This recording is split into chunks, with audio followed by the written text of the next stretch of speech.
पंडित अहोबल द्वारा रचित संगीत पारिजात ग्रंथ के बारे में आज हम बात करेंगे।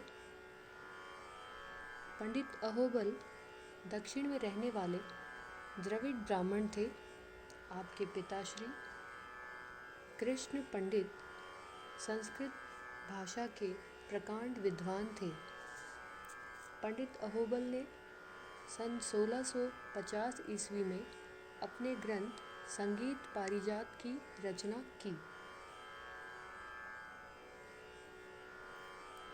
संगीत शास्त्र की दृष्टि से यह प्रमाणित ग्रंथ है और संगीत रत्नाकर, नाट्यशास्त्र, राग विबोध आदि ग्रंथों की ही भांति यह भी गणमान्य ग्रंथ है। यह ग्रंथ कई दृष्टियों से अत्यंत महत्वपूर्ण है। अहोबल ही सर्वप्रथम व्यक्ति थे जिन्होंने अपने ग्रंथ में वीणा पर स्वर स्थान निर्धारण की एक नवीन पद्धति अपनाई। वीणा पर बजने वाले जो तार हैं उन पर भिन्न भिन्न नाभ से उन्होंने अपने शुद्ध और विकृत स्वरों की स्थापना की है। और अहोबल का शुद्ध ठाट भी आजकल के प्रचलित काफ़ी ठाट के समान है। इस पद्धति के द्वारा एक साधारण व्यक्ति भी स्वर की स्थापना उचित ढंग से कर सकता है। इस ग्रंथ की रचना संस्कृत भाषा में हुई तथा मंगलाचरण के बाद 5 अध्याय हैं, जिन अध्यायों को प्रकरण कहा जाता है और ये सीरियल वाइज इस प्रकार है: स्वर प्रकरण, मूर्छना प्रकरण, स्वर विस्तार प्रकरण, गमक प्रकरण और समय प्रकरण। अब हम एक एक की बात करते हैं।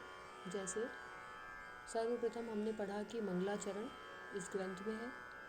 मंगलाचरण से ग्रंथ प्रारंभ होता है। इसके अनुसार देवताओं की कई बातें कही गई है।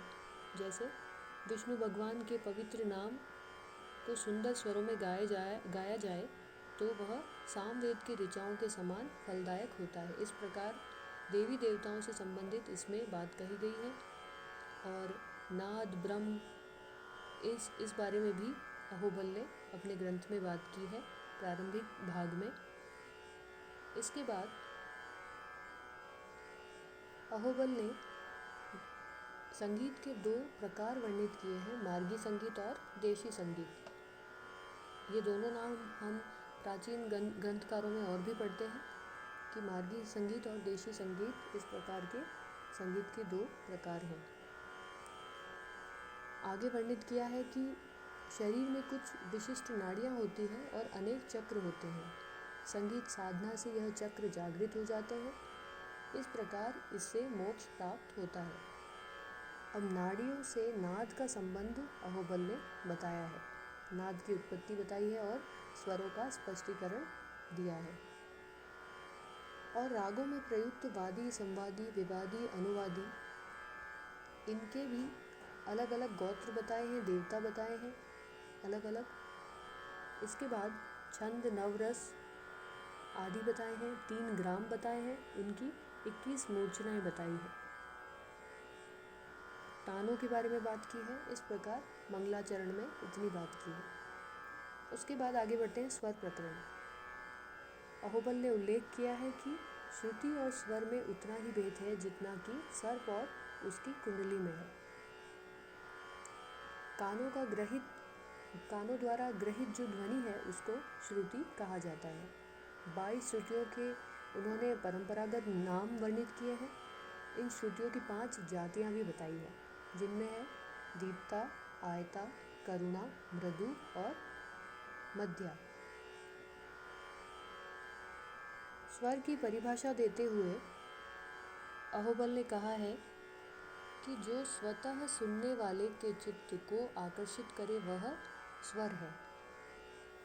उन्होंने 22 विकृत स्वर माने हैं, 22 विकृत स्वर माने हैं और 7 शुद्ध स्वर तो है ही, तो 7 और 22 मिलकर हुए 29 स्वर। और कुछ स्वरों के नाम 1 से अधिक भी माने हैं। उनके विकृत स्वर, जिस प्रकार हमने लोचन के स्वरों के नाम पढ़े हैं उससे कुछ मिलते जुलते हैं, जैसे तीव्र, तीव्रतर, तीव्रतम। कोई स्वर अगर एक श्रुति नीचे उतरता है तो वो मृदु कहलाता है, 2 श्रुति नीचे उतरता है तो पूर्व कहलाता है।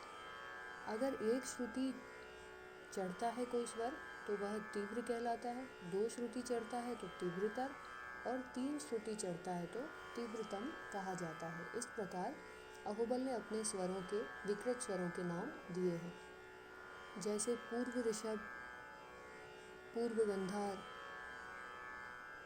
तीव्र निषाद, तीव्रतम निषाद, इस प्रकार। इसके अतिरिक्त जो हम आज अपने एकेडमिक सेशन में पढ़ते हैं कि वादी स्वर को राजा कहा जाता है, संवादी को मंत्री कहा जाता है, इस प्रकार का उल्लेख भी अहोबल ने अपने ग्रंथ में किया है।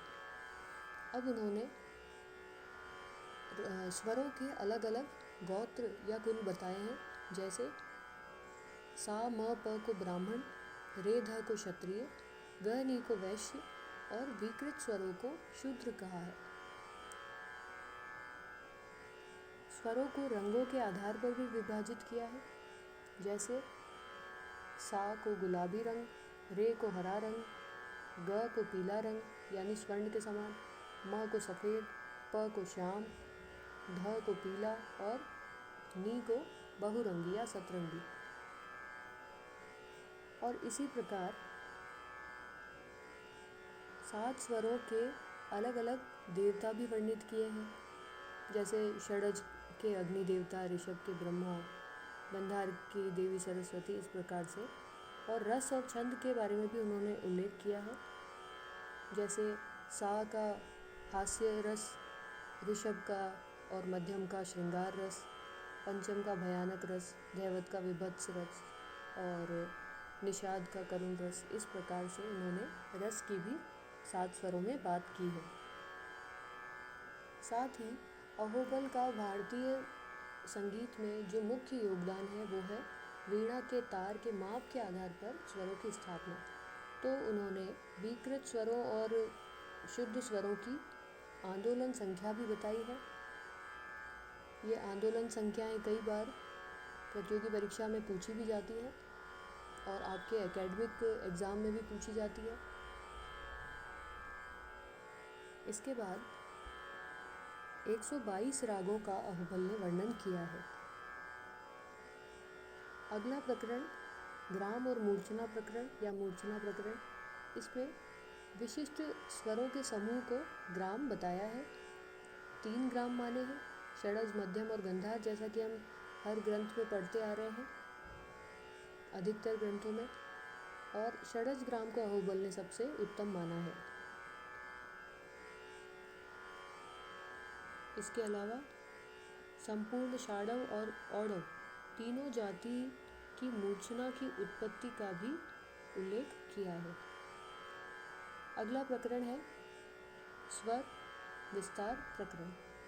इसमें उन्होंने 4 प्रकार के वर्ण स्थायी, आरोही, अवरोही और संचारी, इनका उल्लेख किया है और इनके आधार पर ही 63 प्रकार के अलंकारों का उल्लेख किया है, जैसे 7 अलंकार स्थायी वर्ण के, 12 अलंकार आरोही वर्ण के, 12 अवरोही वर्ण के और 20 अलंकार संचारी वर्ण के और अन्य 12 अलंकार अन्य वर्णों से, इन वर्णों से वर्णित किए हैं। इन्हीं वर्णों में अन्य 12 अलंकार को भी बता दिया है। कुछ अलंकारों के साथ तालों के नाम का भी उल्लेख है। अगला प्रकरण है गमक प्रकरण। इसमें कंपित, स्फुरित, तिरिप आदि जो गमक हम नाम पढ़ते हैं शारंगदेव के ग्रंथ में, उनसे ही मिलते जुलते नामों का इनमें उल्लेख है। इस प्रकार 20 गमक बताए हैं। रागों के गायन समय पर भी उन्होंने प्रकाश डाला है और 122 रागों के लक्षण भी दिए हैं। रागों के गायन समय का उल्लेख जो अंतिम प्रकरण है समय प्रकरण, उसमें दिया गया है। कुछ रागों को सर्वकालिक मान्यता दी है, जैसे कि मेघमल्हार, जिसे वर्षा ऋतु में किसी भी समय गाया जा सकता है।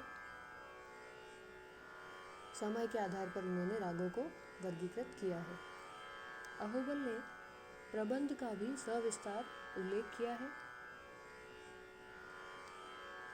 प्रत्येक प्रबंध के लक्षण दिए हैं और उसके बाद वाग्गेयकार के लक्षण एवं गायक के गुण और दोष प्रस्तुत किए हैं।